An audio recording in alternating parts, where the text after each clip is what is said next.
Last month in Tokyo, East met West as America's Vice President Walter Mondale visited Japan's Prime Minister Takeo Fukuda. The American was on a world tour whose aim was to reaffirm traditional friendships and bring America's allies the new thinking from President Carter's White House. The Tokyo visit was especially important because the Americans want to solve the world economic recession, and they believe it can only be done by the world's economic superpowers, themselves, Western Germany and Japan. It won't be possible without some give and take, and despite the cordiality in Tokyo, there's some doubt about how far Japan is prepared to cooperate.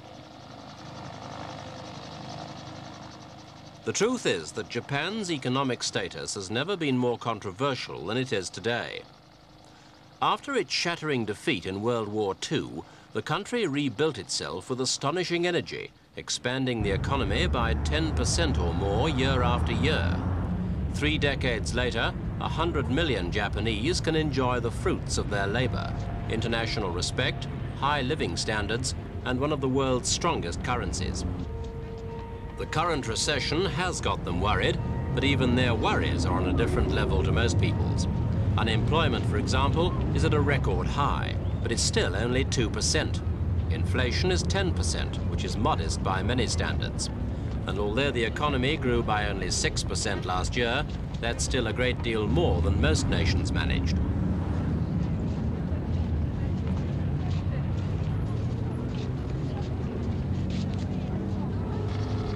What worries the rest of the world is just how this economic miracle was achieved and how it's being maintained. The Japanese say it's all a question of hard work and efficiency, and there's certainly been no shortage of either. But foreign critics say Japan's helped itself along with some ruthless trading policies, which have encouraged its own exports while curtailing foreign imports. It's certainly true that Japanese ports have been busier getting Japanese goods out than bringing foreign goods in. Last year, for example, exports earned Japan the equivalent of $66 billion US. That's a staggering $10 billion more than Japan had to pay for its imports. And in the present recession, say the critics, the situation's been getting rapidly worse. That $10 billion surplus is nearly twice as high as the one for 1975.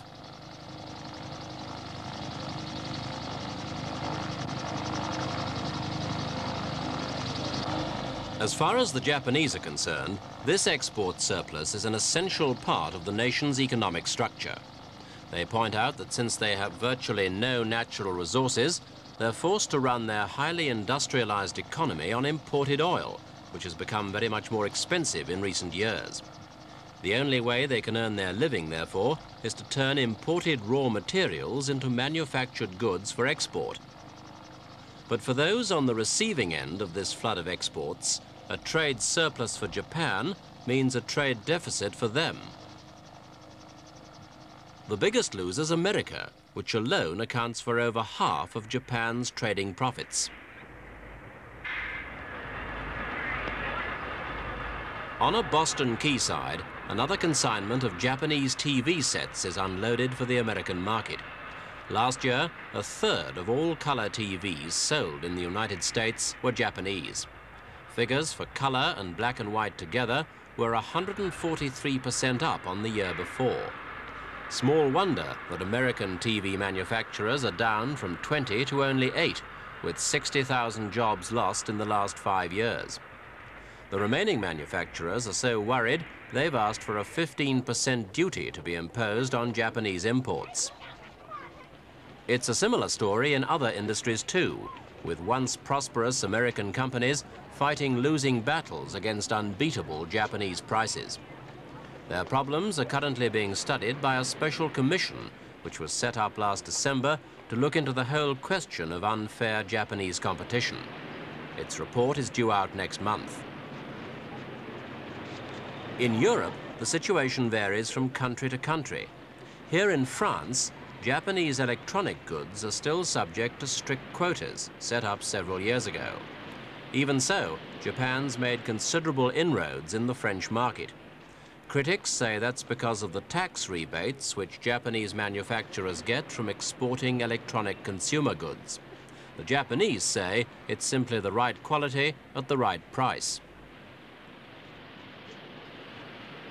In Western Germany, some of the strongest industries, such as optical goods, have been put under severe pressure from Japanese competition. On the domestic market, Japanese imports have been held to just over 4% of total sales, but they've captured considerably larger slices of other markets which traditionally belong to the Germans. The West Germans have long prided themselves on their efficient and prosperous industries, but their confidence has been shaken by Japan's aggressive sales methods. A typical example is the cutlery industry.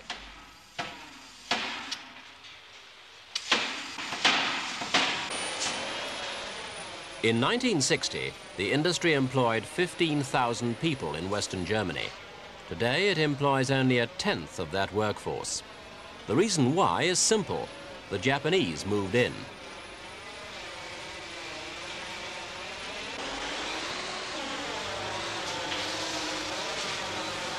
The main problem was the cost of labor.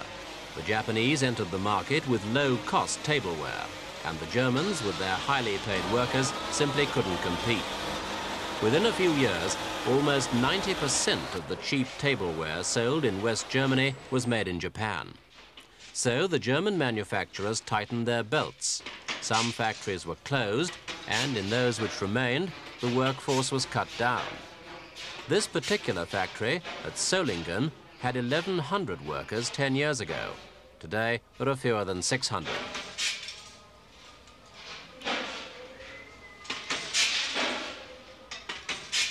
The Germans counterattacked by capturing the lucrative luxury market, high-quality cutlery which the Japanese couldn't produce. And for a time, it worked.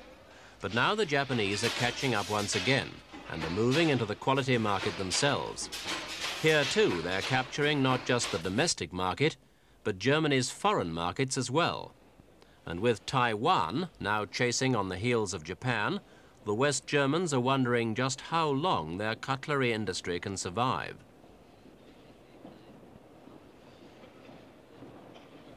The Japanese onslaught has been felt all over the European common market countries, but the impact has been particularly hard in Britain.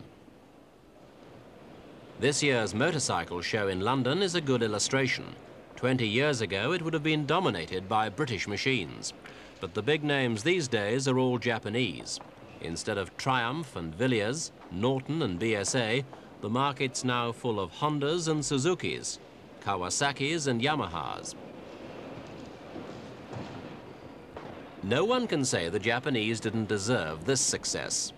Their machines, from the smallest mopeds to the huge superbikes, represented a radically new approach to motorcycle engineering. The public knew what it wanted, and the British opposition simply collapsed.